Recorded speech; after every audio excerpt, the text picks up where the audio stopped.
To install the booking plugin, open the marketplace in the top right corner. Search for the booking system and install it. After the installation is complete, let's go to the dashboard and follow the steps. First, we'll start by setting the opening hours. When you click on Set, you will be redirected to the booking system settings page.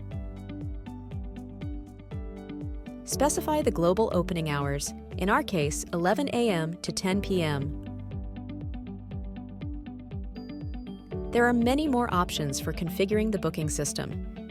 You can, for example, set it to be closed on Sundays. Next, we're going to create our resources. Click on Manage Resources.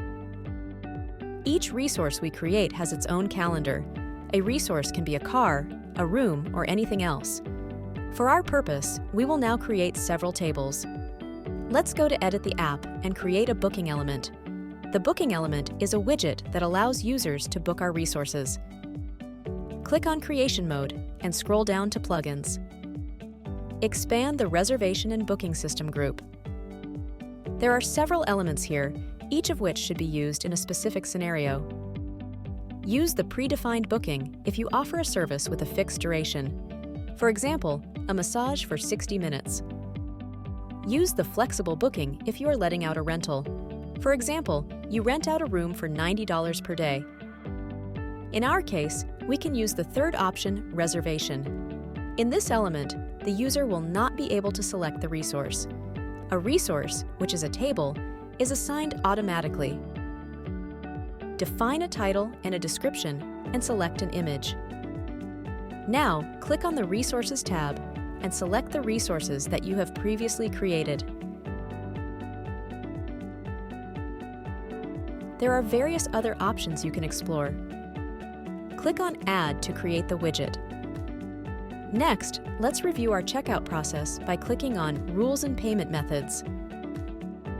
Here, we want the user to create an account and enter a name and phone number. Give it a try. Click on Live and book a table.